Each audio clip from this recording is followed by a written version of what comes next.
Olá a todas, todos, sejam muito bem-vindos a essa aula.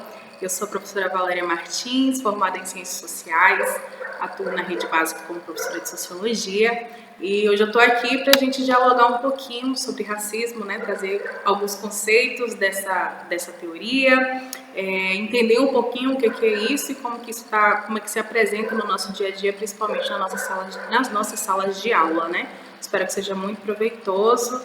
E aí é isso. Bom, quando a gente fala de racismo, já de antemão, claro, né? Acho que nós já entendemos que nesse momento, essas aulas online, esse processo em que a gente acaba adentrando as casas uns dos outros nesse momento, a gente vai acabar tendo um pouco de ruído, o cachorro da vizinha que late, a moto que passa na rua, então de antemão eu peço desculpa por esses inconvenientes, mas entendo que tenho a compreensão de vocês nesse momento, né?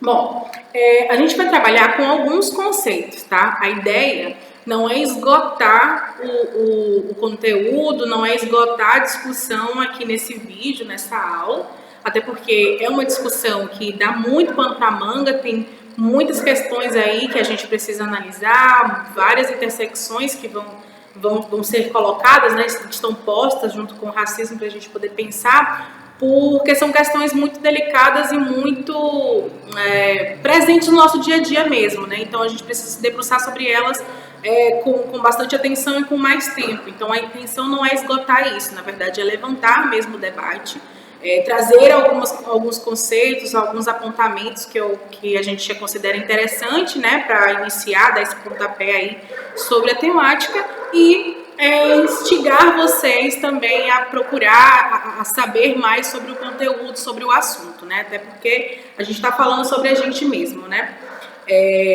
Então vamos lá, começando, né, quando a gente pensa sobre racismo, né, e vai teorizar sobre racismo, tentar entender sobre racismo, muitas pessoas já estão cansadas de saber que o nosso país ele é um país racista e que ele é um país em que nós tivemos mais de 300 anos de escravidão, né? Então esse papo ele começa assim lá, a partir do processo de colonização do nosso país, a partir da vinda, né, desses africanos sequestrados para esse país e dessa escravização de indígenas e africanos aqui no Brasil. Não vou me adentrar muito nesse contexto histórico, porque sei que na aula anterior algumas coisas também já foram pontuadas, né, com a diferença de raça, etnia e etc. Né, então, muito bem pontuadas pela professora Tiziana Belmonte. Então eu vou partir um pouco mais, ser um pouco mais objetiva, então, nesse momento, tá? E falar que racismo, quais os conceitos que a gente vai trabalhar? Racismo institucional, racismo estrutural, né, fazer uma diferenciação entre eles, né, entre esses dois conceitos, trazer um pouquinho de uma perspectiva de racismo religioso e entender como que isso se dá, como que isso está presente nas nossas salas de aula, quais são os danos que isso pode causar aos nossos alunos, por exemplo, né. A gente começa com racismo institucional. Racismo institucional seria, na verdade, a desigualdade de tratamento entre negros e brancos, e aí não só negros e brancos, mas entre pessoas racializadas. Quem são as pessoas racializadas? Falando de Brasil, negros, né, e indígenas. Então, entre pessoas racializadas, e essa diferença, essa desigualdade de tratamento entre essas pessoas racializadas e as pessoas brancas, né, não racializadas, que ocorre dentro das instituições. Quando uma pessoa racializada recebe esse tratamento diferente, né, por ser racializada, é onde a gente tem um caso de racismo institucional. Então, por exemplo, algumas pessoas vão falar a gente vai falar de privilégios, né? Então, tipo, pessoas brancas são privilegiadas, recebem algum tipo de privilégio ou de um tipo de benefício que o vai fazer diferente ou que vai colocá-lo numa posição de tratamento diferente do que essa pessoa negra, essa pessoa indígena, essa pessoa racializada dentro de uma instituição. E aí, como instituição, a gente está falando tanto os órgãos públicos, né, quanto associações, clubes, enfim, toda e qualquer instituição. Mas no nosso caso, por exemplo, a escola. Então a gente teria um processo de racismo institucional a partir do momento em que, por exemplo, professores, professoras, alunos e alunas são tratadas de forma diferente dentro do nosso processo de ensino, ou do nosso processo pedagógico, ou até mesmo os funcionários dentro de um órgão público, por exemplo, né? Então, o fato de você ter pessoas negras e pessoas brancas que têm a mesma formação, que possuem o mesmo grau de formação mesmo, né? E desenvolvem o mesmo trabalho e muitas das vezes recebem um salário de forma desigual, né? Então existe um patamar, uma diferenciação aí de tratamento entre esses indivíduos dentro desses órgãos públicos, dentro das instituições, não só públicas, né? Mas dentro das instituições como um todo, né? Dentro dessas empresas, enfim. E aí é o seguinte, eu gosto muito de trabalhar com um autor chamado Silvio Almeida, tá? Ele é um professor, ele é um jurista, ele é um autor, e o Silvio Almeida, ele possui um livro da coleção Feminismos Plurais, não sei se vocês conhecem, mas fica aí a indicação, que é um livro bem curtinho, assim, ele é bem introdutório sobre o assunto mesmo, e que isso chama o que é racismo estrutural. O Silvio Almeida, ele vai trabalhar com algumas perspectivas, alguns conceitos do que é racismo nesse livro, né, nessa abordagem dele. Uma das né, como o próprio nome coloca, racismo estrutural, uma das abordagens dos conceitos que ele vai trabalhar é o que é isso, né, tipo estrutural. O Silvio Almeida vai falar o seguinte: todo e qualquer racismo que exista no mundo, e aí falando de Brasil mesmo, todo racismo ele é estrutural. Por que o racismo, ele não é, o Silvio vai falar o seguinte: o racismo ele não é um ato, não é não é um ato, sabe? Tipo assim, você foi racista agora, porque o racismo, ele é um processo em que as condições de organização da sociedade reproduzem a subalternidade de determinados grupos que são identificados racialmente, ou seja, pessoas racializadas, e aí negros e indígenas, né? O Silvio, ele vai nos ajudar a compreender que o racismo, ele não é uma questão moral, sabe? Não é porque, tipo assim, fulano é racista porque ele é uma pessoa ruim, fulano não é racista porque ele é uma pessoa boa, sabe? Porque não é uma questão moral, não tá dentro da questão da moralidade, do sujeito que é bom ou é ruim, porque ele é um elemento que vai constituir a estrutura da nossa sociedade capitalista, tá? Então, por exemplo, vamos pensar um exemplo que talvez ajude a pensar essa questão da estrutura, né, do estrutural. Vamos pensar numa casa, a escola, a parede das escolas todas levantadas e etc, mas como a parede está levantada, você precisou, para um prédio estar levantado, né, bonitinho do jeito que a gente vê, por dentro dessas paredes você tem uma argamassa, você tem uns arames, uns ferros, você tem os blocos, você tem o cimento, né? Isso vai construir a estrutura desse prédio. Por fora, todo prédio ele é diferente, certo? Ele vai ter diversas formas, ele vai se apresentar de diversas formas, mas a estrutura deles são muito parecidas, todos vão usar blocos, a maioria na verdade, né, porque hoje com os avanços aí, então a maioria vai usar bloco, a maioria usa cimento, argamassa, enfim, todas essas questões que vão formar a estrutura desse prédio. É essa estrutura que vai fazer, vai garantir com que esse prédio ele fique de pé, com que ele permaneça em pé, que ele permaneça firme. Então o racismo, ele é a estrutura, ele estrutura essa sociedade em que nós vivemos, ele estrutura a sociedade brasileira. A sociedade brasileira se forma, o Brasil se forma a partir do racismo, a partir de questões racistas, né? A partir da subalternidade de determinados grupos que são identificados racialmente, e aí negros e indígenas, né? Que é o que a gente acaba falando um pouco mais, porque se a gente for pensar em etnia, a gente vai ter alguns outros grupos também. Mas é isso, tipo assim, o Silvio vai falar aqui, olha, mesmo o racismo institucional, dentro dessas instituições que vão privilegiar brancos, que vão colocar pessoas negras em cargos subalternizados e etc. Mesmo esse racismo institucional, ele também é somente uma face do racismo estrutural. Ele na verdade, não é uma face, ele é uma consequência do racismo estrutural, certo? Porque as instituições são também uma representação dessa sociedade, né? Ela não tem como uma sociedade que se constitui a partir do racismo, que se fundamenta a partir do racismo, não tem como uma instituição dessa conseguir estar alheia ao racismo. sabe? Não tem como ela não reproduzir este racismo, porque estruturalmente a nossa sociedade se fundamenta a partir disso, né? A partir desse processo de subalternidade, de subalternização da pessoa racializada e aí das pessoas negras, né? Das pessoas indígenas. Então, racismo institucional, racismo estrutural, para o Silvio Almeida, todo racismo é estrutural. E a gente chega, então, num outro conceito que seria interessante, muito interessante para a gente trabalhar, que é o racismo religioso, né? E aí, assim, algumas pessoas já podem ter visto a fala, o conceito de intolerância religiosa, né? Então, assim, religião, né, sociologicamente, a gente vai comparar a religião da seguinte forma. A religião seria uma lente, um óculos, vamos imaginar um óculos, uma lente pelo qual o indivíduo vai enxergar a sociedade, vai enxergar o mundo, né? Essa lente, que é a religião, vai auxiliar esse indivíduo a entender as questões morais, o bem, o mal, dentro de uma determinada sociedade. E aí, cada religião, cada lente diferente, certo? E aí, dentro desse contexto, a intolerância seria uma falta de...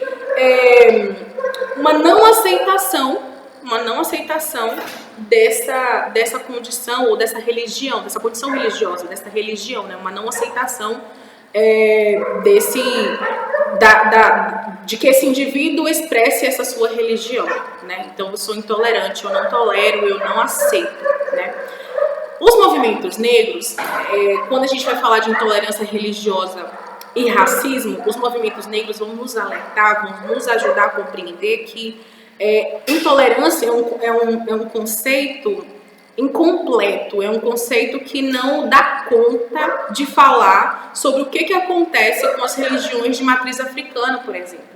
E o que acontece, inclusive, com os nossos alunos, as nossas alunas, os nossos alunos, que são praticantes, são adeptos de religiões de matriz africana e que são constantemente constrangidos, são constantemente bombardeados com racismo, mas puro e simples racismo mesmo, sabe? Então, os movimentos negros vão trazer pra gente a perspectiva de um racismo religioso, porque é novamente colocar não só o sujeito racializado, mas até mesmo uma religião, as religiões que são de matriz africana, que vem dessa ancestralidade aí de África, que vem também de que acabam trazendo também algumas religiões, né, como a Umbanda também vai trazer um pouco da ancestralidade indígena, né, para ser trabalhada, e são colocadas numa condição de subalternidade, são colocadas numa condição de negação, né? O negro, a pessoa negra, ela sempre foi colocada numa condição de não sujeito, de negação, né? Da negação, de não ser. E as suas religiões, e se a religião é a forma também, né? É uma lente, é a forma pela qual eu enxergo o mundo, é como eu consigo me ver, me colocar nesse mundo, entender esse mundo dentro das suas condições morais e éticas, né? É uma forma, o racismo religioso é uma forma também de negar essa condição de ver o mundo, né? A forma como você vê o mundo é uma forma, então, colocada como errada, como endemoniar, enfim, né? Esses termos, né? Que são utilizados. E, entendendo de novo com o professor Silvio Almeida, se todo racismo ele é estrutural, o racismo religioso ele também faz parte desse racismo estrutural, né? A estrutura pega tudo aquilo que vem desse sujeito racializado, toda herança ancestral e toda herança cultural que vem desse sujeito racializado é colocada numa condição de subalternidade. Então, as suas religiões, a sua música, né? Tudo aquilo que ele faz, tudo aquilo que lhe pertence é colocado numa condição de subalternidade, tá? E aí, se a gente está dentro da sala de aula, nós temos contato com sujeitos que estão dentro dessa perspectiva, então nós temos alunos negros, nós temos alunas negras, nós vamos ter alunos que professam uma fé diferente do cristianismo, então professam uma fé candomblessista, umbandista, né, e outras também. E nós também, né, nós somos seres políticos, nós somos sujeitos, nós não conseguimos adentrar a sala de aula e nos despir de todas as nossas concepções, de todas as nossas identidades, nossa identidade étnica, nossa identidade de gênero, porque nós somos sujeitos em totalidade, né? Então, nós adentramos a sala de aula e tudo isso é carregado junto com a gente. E pensar nessas questões dentro da sala de aula é extremamente importante, porque se a gente for pegar, por exemplo, dados sobre evasão escolar, a gente vai ver que existe um grupo social, um grupo étnico que os números de evasão escolar, desculpa, o número de evasão escolar é altíssimo, e esse grupo são de pessoas, de jovens negros e negras, né? Então, essa evasão escolar, por que nossos jovens negros, por que nossos estudantes negros, eles saem da escola muito mais cedo, eles não completam às vezes não completam os estudos, não finalizam, ou quando finalizam ali o ensino fundamental, o ensino médio, permanecem ali, sabe? Porque é uma população, é um grupo social que vai estar inserido dentro de uma condição de subalternidade em que vai precisar, é uma questão de necessidade, adentrar o mercado de trabalho cada vez mais cedo para conseguir se sustentar, para ter o mínimo, para ter o básico dentro da sua casa. Né? Por que os nossos jovens eles acabam sendo colocados numa trajetória de morte na adolescência muito mais rápida e mais fácil do que os meninos brancos, né? Qual que é o cerne? Onde que está aí essa questão? Qual que é o problema? Qual que é a raiz, na verdade, desse problema, né? Porque o mais simples, né, o mais fácil é o discurso do o que quer e etc, né? Então, acho que a gente precisa mesmo ir na raiz desse problema, pensar a raiz desse problema, né? Então, é um déficit de atenção, uma evasão escolar, um conteúdo que o tempo todo coloca esse sujeito como alguém que não tem pensamento crítico, não raciocina, não pensa, não quer nada com a vida, né? Tudo isso é também fruto desse racismo que está presente no processo de aprendizado da gente, né?